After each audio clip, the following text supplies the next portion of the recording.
WRUULP, Savannah, Georgia, 107.5 FM, WRUU.org. We are Savannah Soundings, community radio with global soul.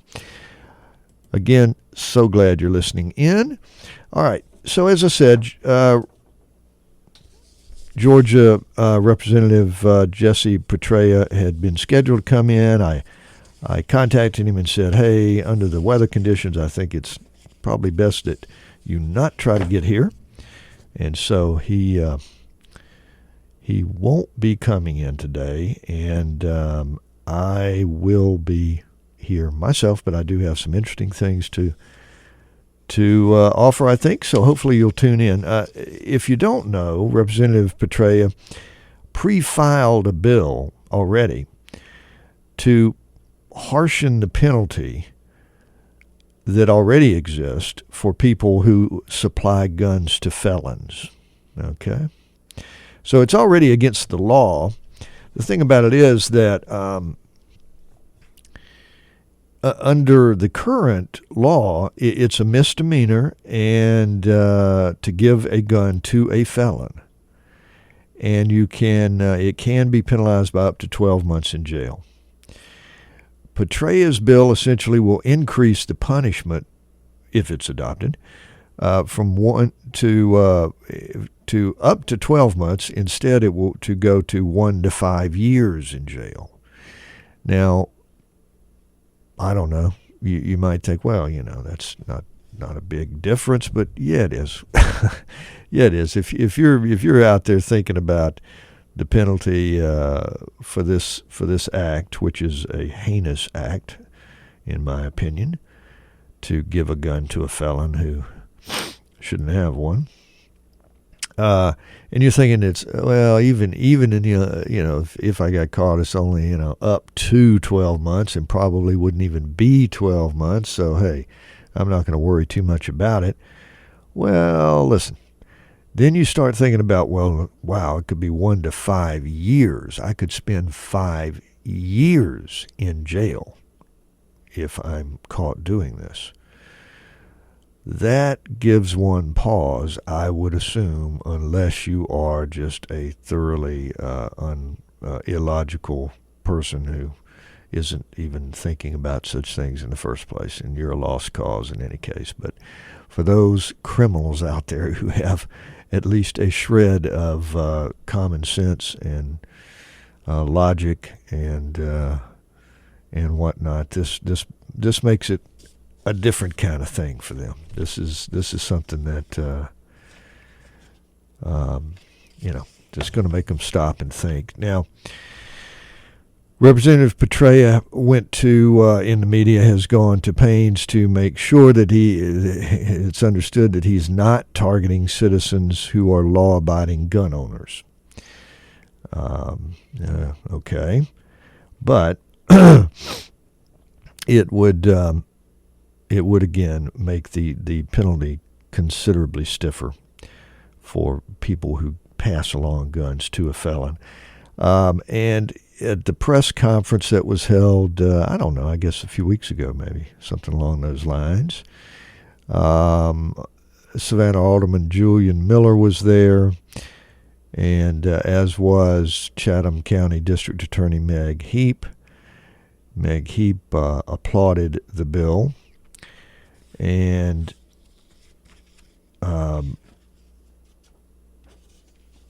also said that this, could certainly help in terms of dealing with people involved in this situation. She mentioned a recent case where someone had bought the gun and to pass along to her boyfriend who happened to be a felon. And so this kind of thing does in fact happen for sure. So I'll also say that State Representative Petraea has indicated that he's not worried about the bill's passage during the next legislative session. So he's very confident about it, which is great because I think it's a very good idea. It was also given support by, Savannah Chatham police chief, or outgoing police chief Joseph Lumpkin, and Representative Carl Gilliard of Garden City expressed support for the bill. So I think everybody would agree. I just have a hard time understanding anybody who would think that this is a bad idea. I just don't understand the downside of that, although I guarantee you there are people out there who would think such a thing. All right.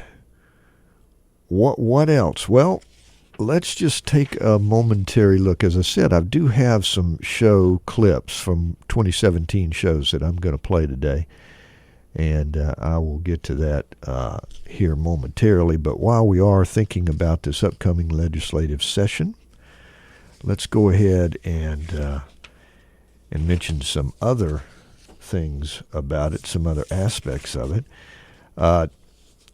Chatham County Commissioners put out a 2018 legislative agenda that they would like to see representatives deal with at the state level. And one was opposition to any change in qualified immunity laws that apply to counties. Also, they're concerned about indigent fund for county hospitals. As you hopefully know, St. Joseph's is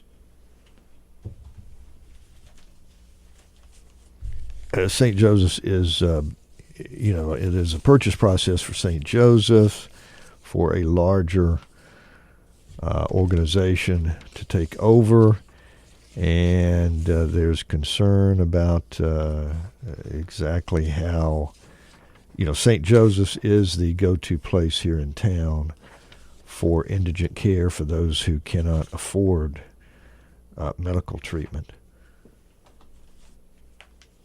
So that that's a concern about what's going to happen with that, and if there's going to be sufficient funding for taking care of those kinds of folks. That is one of the primary concerns also for the Chatham County in terms of the kinds of legislation that they want to see addressed for the upcoming legislative session. Hospital Corporation of America out of Nashville is involved in a buy-up of Memorial Health University Medical Center. And I'm sorry, I've been saying St. Joseph's, and I'm talking essentially about Memorial Health University Medical Center. All right. What else with the upcoming session? As always, there's all sorts of important things going on in the legislative session, as there is for 2018. They're also trying to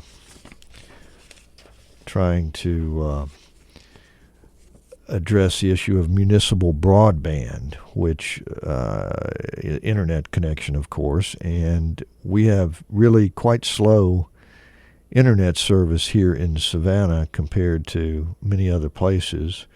Chattanooga, by the way, has one of the fastest internet connections in the world, certainly in the U.S., and even perhaps in the world.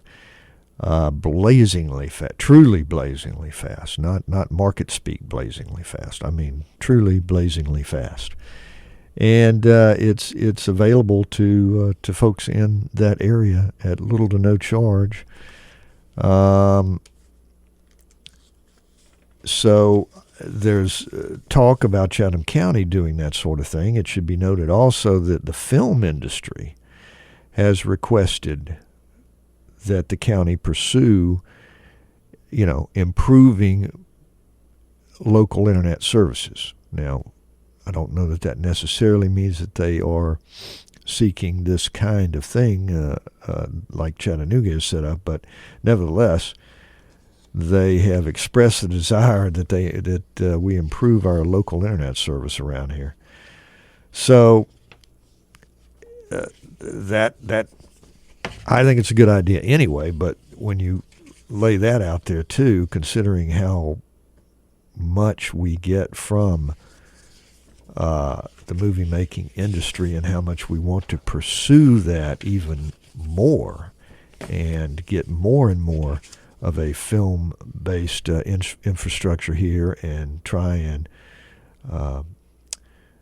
get as many television and film movie productions here in the city, that makes it even that much more important, I would think, for us to move in that direction.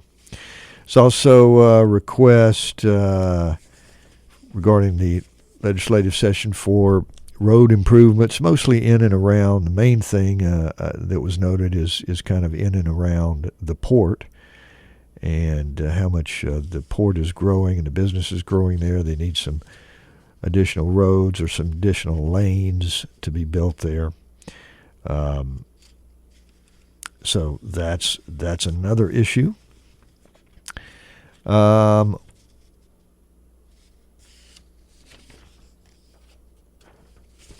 And another one is the allowing law enforcement to destroy seized weapons, which is another piece of legislation that apparently is being worked on. It has not been actually, pre-filed or anything like Representative Petraeus was, but it is apparently in the process of being worked on by Senator Lester Jackson. So that's going on as well, and these are things that the county, as I say, Chatham County, has indicated. Also, an exemption from sales tax on purchase of feminine hygiene products, and I don't even want to get into that. I don't think, but I'll just throw that out there. That's in the legislative agenda as well. So yeah, it's going to be a big, important session. And then, of course, in 2018, we have elections going on. We have, including to replace Nathan Deal, who cannot run again for governor. And there are a number of candidates, including several Republicans, of course, Lieutenant Governor Casey Cagle, Secretary of State Brian Kemp are up there, but also some good Democratic candidates, which is the way I would go for sure, including former House Minority Leader Stacey Abrams, head of House Democratic Caucus, the head of the New Georgia Project that focuses on registering minorities and left-leaning voters. There's also State Representative Stacey Evans, who is from Ringgold, actually, Georgia, up in North Georgia originally, but she's now in Smyrna, a suburb of Atlanta. And she's an attorney, of course, and one of her big issues thus far has been restoring the funding for the Hope Scholarship. So a couple of kind of leading candidates on the Democratic side. So, yeah, it's going to be a big, big year for the Georgia legislature. And, of course, this is stuff that indeed, unlike certain Republican economic ideas that should have been thoroughly discredited already, unlike that, the things that go on in the state legislature do indeed trickle down. Now, trickle-down economics is BS, but things that do go on in the state capitol do indeed trickle down, obviously, to throughout the state and down to the county level, down to the city level, you name it. So that's going on. So one thing I want you to be aware of, too, considering the 2018 big legislative year that is coming up, is voting registration, voting drives, all of that. And there's no reason to wait, folks. There's no reason to wait. And indeed, Step Up Savannah is not waiting. They already have scheduled January 17th, 6 p.m. to 8 p.m., their Savannah Votes Kickoff. It's hosted by Step Up Savannah. Now, the thing is, you have to register. It's free, and it's going to be a 2-hour educational session and talk about voter registration and how to register, how to engage voters, information about the upcoming elections. And it is indeed free, but you need to register by the 12th. I believe it is the 12th. And so, go online to Step Up Savannah and see about this. You could register very easily online.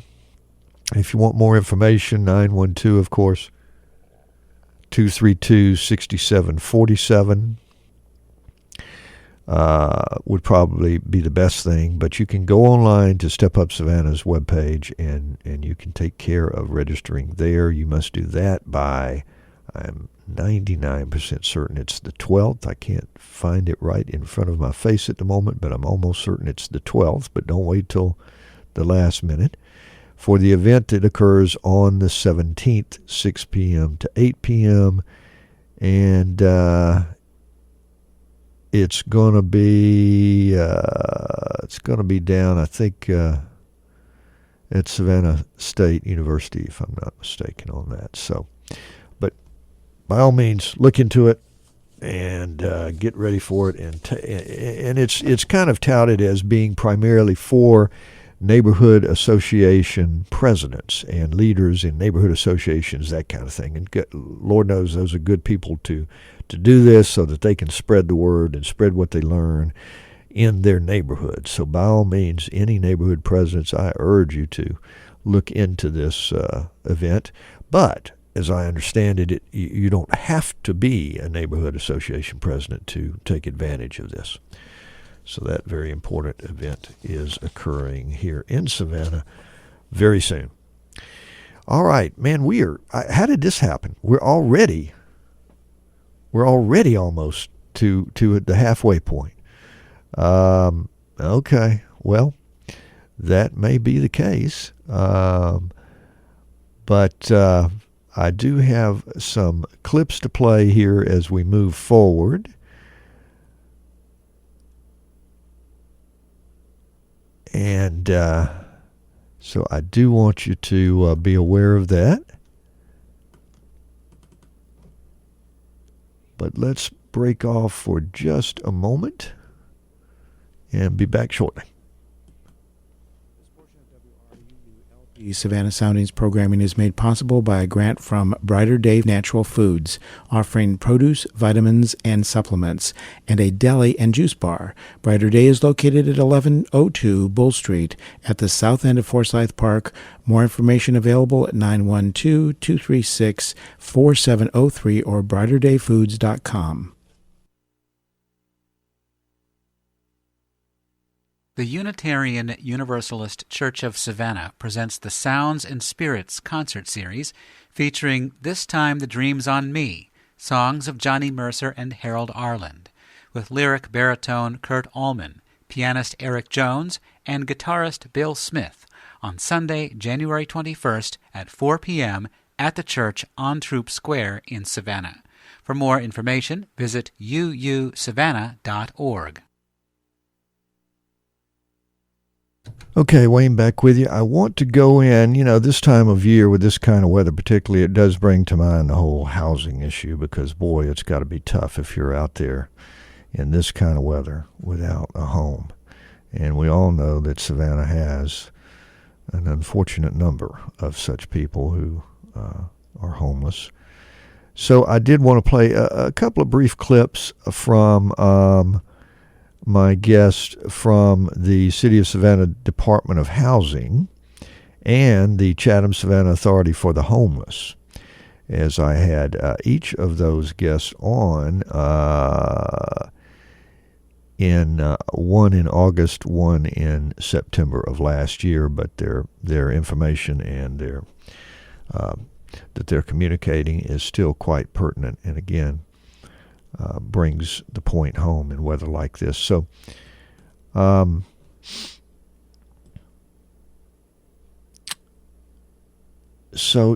let's listen to the representative from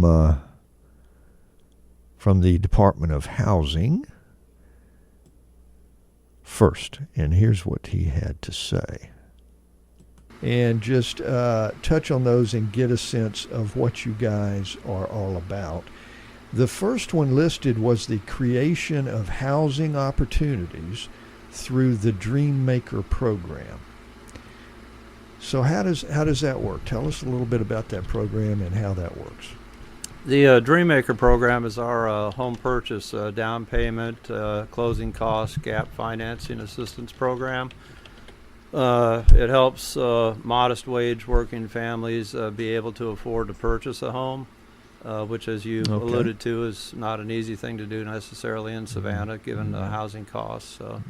Yeah, but that's a worthwhile endeavor. And the little bit of money that we're able to contribute towards that effort helps leverage considerable private investment, which is critical to the success of any of our programs, is leveraging private investment with limited resources. That's kind of what makes the thing, all the programs work. Right.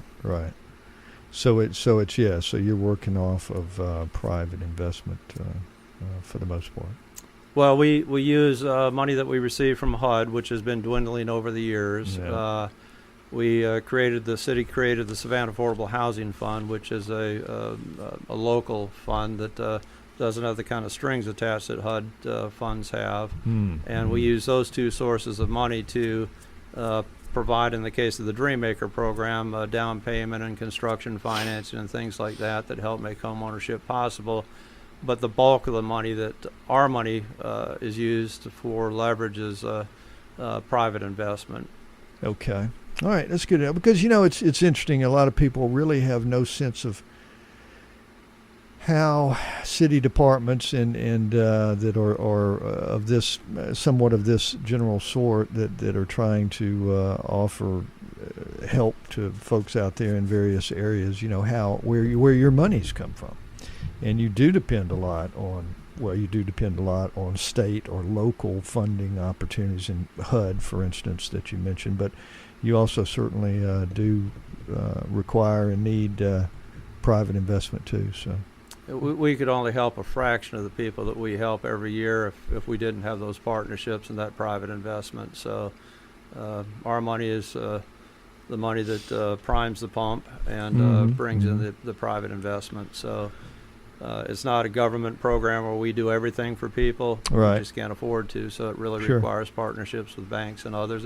We even have an interesting partnership with St. Joseph's Candler Hospital, where they created an employee home purchase program for their modest wage employees. And through the Savannah Affordable Housing Fund and money we get from banks that are contributed to that fund, we're able to provide their employees with down payment assistance and then help them get mortgages from banks. So we'd love to do that with other employers. It's a great opportunity to reward hardworking and good modest wage employees and to attract and retain good employees. Employers around the country that are progressive have found that that's a fairly inexpensive way for them to offer reward to good employees. Okay. So business owners out there, listen up. Think.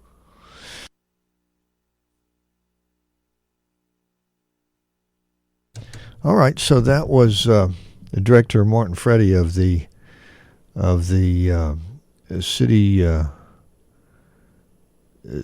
Savannah Department of Housing. All right, so that's and that's kind of geared towards a certain person with a certain level of income, people who need some help but aren't necessarily homeless or at the just without any hope of making good use of something like that. But I did also have a nice chat on August 8th last year with the director of the Chatham-Savannah Authority for the Homeless, who had some quite interesting comments to make. And of course, again, this year, particularly right now during this time, it's really brings home how very difficult it can be for those who are homeless. We have shelters and whatnot in the city, but those are of limited capacity and limited use and restricted use in some sense. So obviously, fighting homelessness is an issue that is of prime importance all the time. But boy, it's really quite tough when the weather is like this. So have a listen to a few minutes here. Savannah, to me, seems to have extraordinarily strong and numerous organizations dedicated to poverty and job opportunities and all of these sorts of things, an incredible infrastructure about that, an incredible number of nonprofit organizations in and out of the government structure itself that are dedicated to these kinds of things, but maybe not so much, as you're suggesting, that's just really straight on dealing with the idea of providing living arrangements. And yes, I think we're stuck a little bit in a time warp here with respect to thinking about how we serve. I know that many of us feel good if we serve meals at a homeless shelter or we provide a handout, but it doesn't really solve the underlying problem. Yeah. And I know that the nonprofits in our continuum of care are struggling with the move away from housing readiness, which basically says to an individual, you do this, this, and that, and if you perform well for us, then we may find you housing. Right. Versus a much more direct approach that is really cheaper in the long run. We will get you housing, you will stabilize, we will work with you on your trauma issues, and then you'll have an opportunity to meet your goals. And it's a pretty significant shift for the community. Even when I speak to public groups, one of the first things I hear is, when's he going to get a job, or, can he work? And, the question is, it depends. Our veteran numbers are up substantially over last year. These are folks who have served our country that have a variety of challenges, and many of them are living in the woods. Yeah. We could do better. Yeah. Okay. All right. Let's set the stage a little bit here. I think I would be remiss if I didn't talk about the several sorts of comments and editorials that have appeared in the newspaper here recently. One from you, one from the editorial board of the Savannah Morning News, and then one from the city manager. So you had an article in there recently. I don't remember the exact date, but it's been I do have it. It's July 22nd. Was when this appeared in the newspaper, and you talked about really saying what you're saying right now, but going into some further detail that we have simply not been successful in reducing homelessness. Yes. And that clearly we need to do some things differently. So I'm actually quoting you a bit here out of this. You also noted, as you have now, that the key factor is lack of affordable and available housing. You mentioned in there, and this was paraphrased, really. It wasn't a direct quote from you, but the continuing inability of the city of Savannah and Chatham County officials to get together and make progress on this. And then further, that you had indicated $0 coming from the city of Savannah to support housing. And actually, That should be corrected. It was $0 to come from the city of Savannah and the county of Chatham for the tiny house capital project. Oh, so you were talking about specifically the tiny house. I was, yes. Okay, and that's an interesting project, and you went into this in the article. The tiny house project, 72 small houses for some of Savannah's homeless veterans, particularly, who are now homeless in camps around the city. Rent for about $210 a month. And again, correct me if anything I'm giving is wrong. That is correct. But you had started an initiative in this regard, particularly for that population, and I remember it actually. There was a tiny house at the Earth Day Festival, I think. Ah, right? Maybe. Yes. I didn't see it. Well, I Yes. think there was. Okay. And so and that was it's pretty nice. I mean, this would be it's just they're very small, but they're good shelter. And actually, they're built just like a regular house. They're just small. They're fully insulated. They meet code. They're very efficient. One way to think about it is like a single room occupancy. We call them SROs, which are basically rooms in a larger building. These are like SROs, but they are their own unit where you can actually walk in and out and lock your door. There you go. Okay.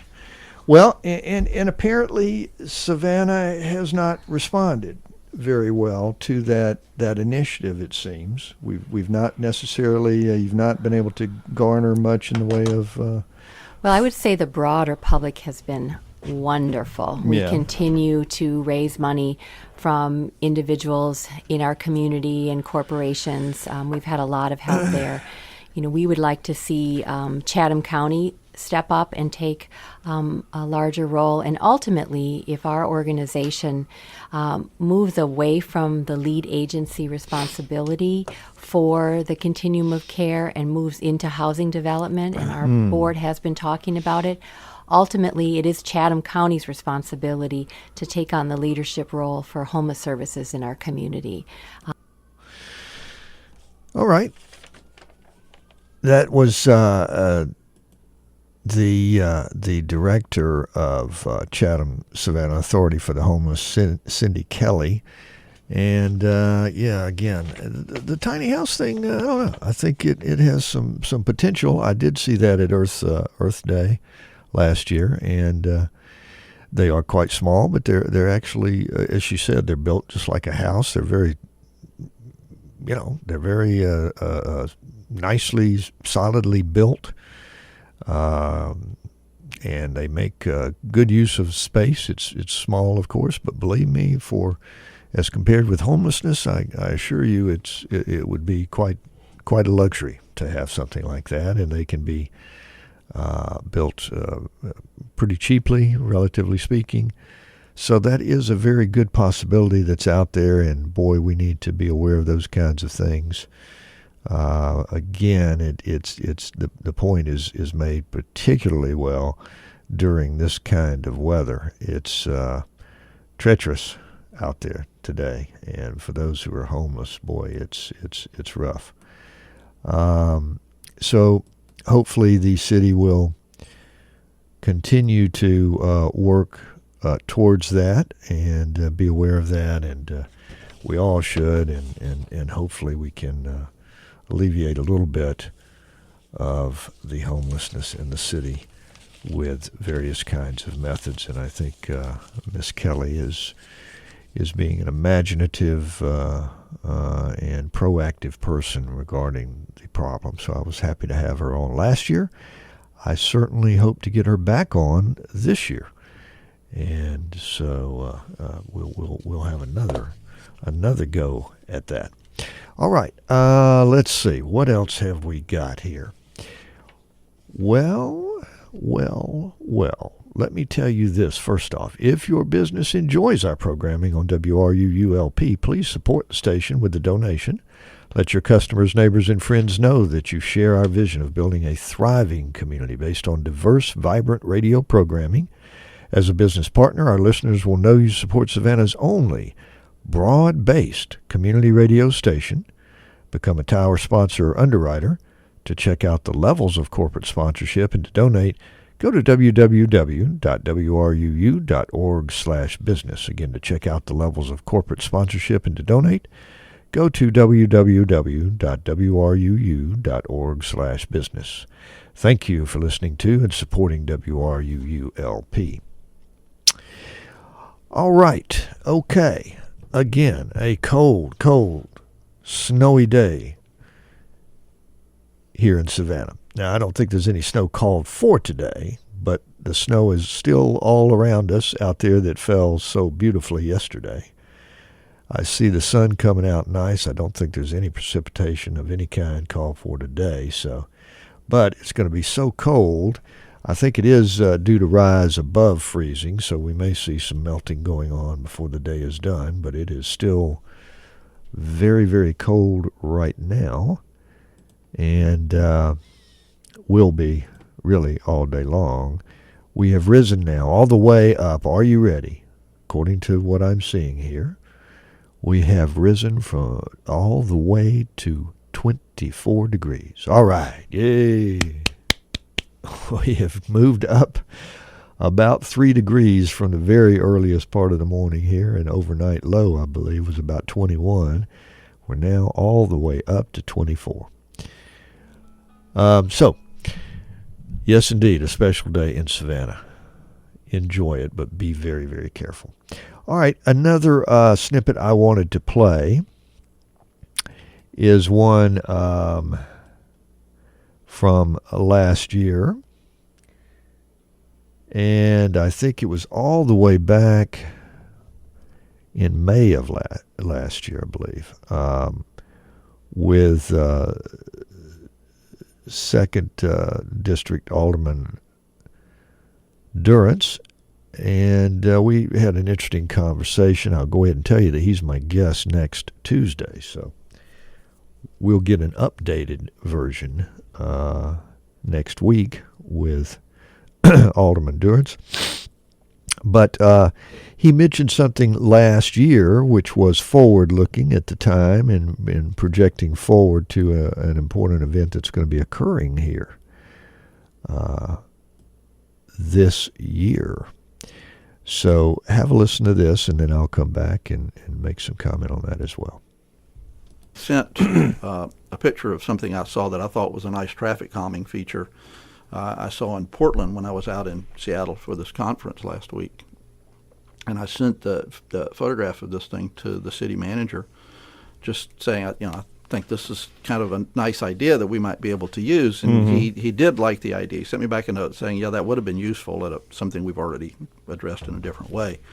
But he also said that city council members are not going to be allowed to leave town anymore to go to any meetings, because we come back with a whole new list of things to do for him. Yeah. So we God forbid any new ideas. Right.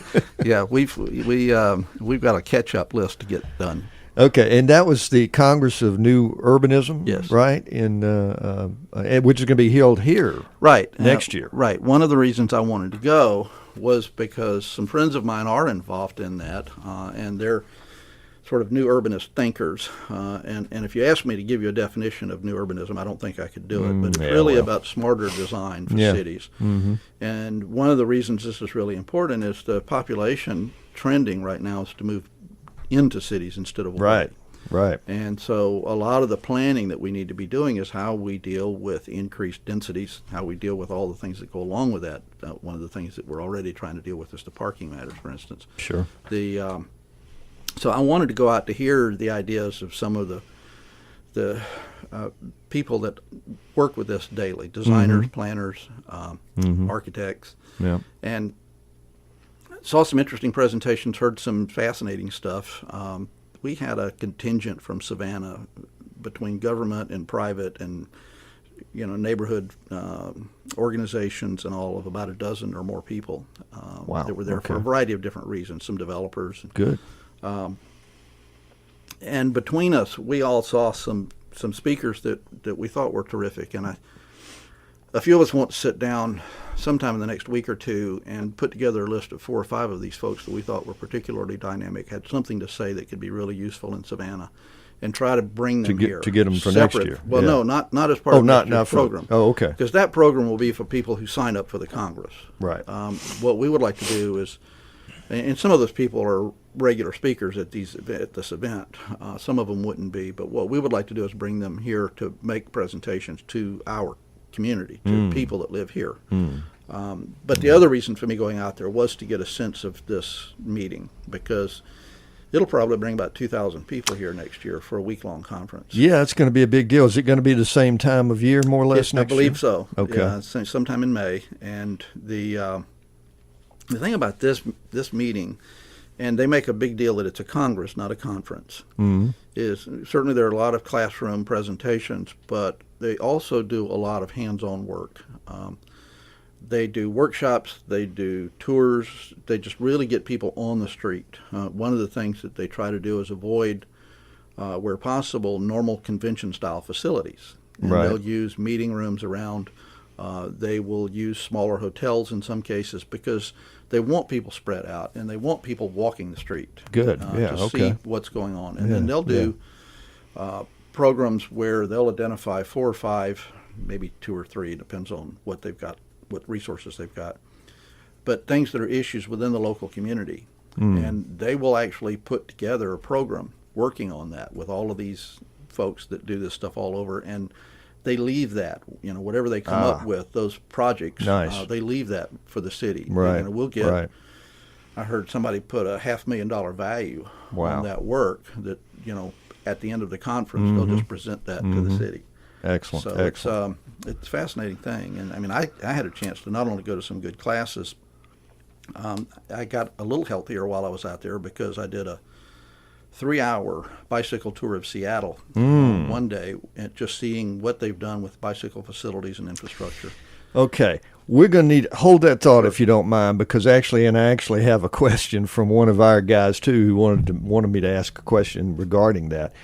So we'll get right back to that, but we do need to take a break. We're going to take just a very brief musical interlude.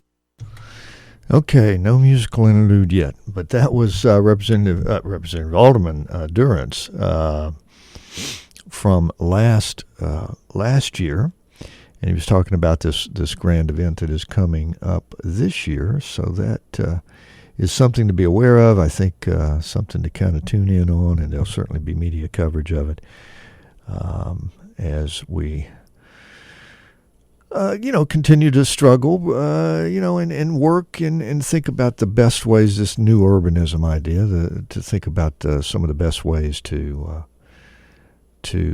be progressive, but of course also, particularly for a city like Savannah, as imbued with deep historical roots as it is, also not ruining that. And it can be tricky sometimes. But we'll talk more with Alderman Durrance about that next week, as he's coming on my show again. So that will be a good follow-up there for you. All right. All right. So the last segment here is normally, as it is I just talk about various things going on in the city. And really, this time of year, there's not really as much going on as there often is in other times of the year, and particularly when the weather's like this. Even if there is anything that I'm calling out that is going on or scheduled, you certainly need to check in with anybody and everybody with anything going on right now, with the streets like this, the weather like this. Who knows if something is going to be canceled? The last I heard, the airport was closed. I assume maybe it still is. And of course, if there are speakers coming from various places, that can have a big effect. Even right here, if it's local, strictly local, with this kind of weather, who knows? So you need to definitely be careful about whether or not things are scheduled. That's just good old common sense. But we can talk about a few things going on, and most of it is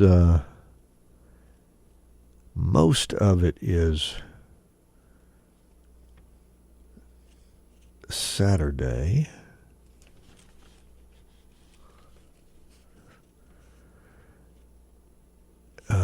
But today as well. Okay, so today, for instance, First Friday for folk music, 7:30 to 9:30 p.m., First Presbyterian Church Social Hall, 520 West Washington Avenue. I believe there's a $5 donation required for that. You can contact Clark Byron or Brian, since the newspaper has got it both ways. Take your pick.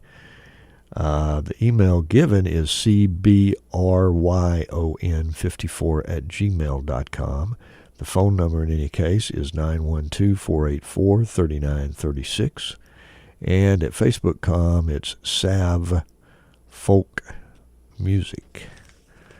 So you can find out more about that and make sure it is indeed going on with no issues.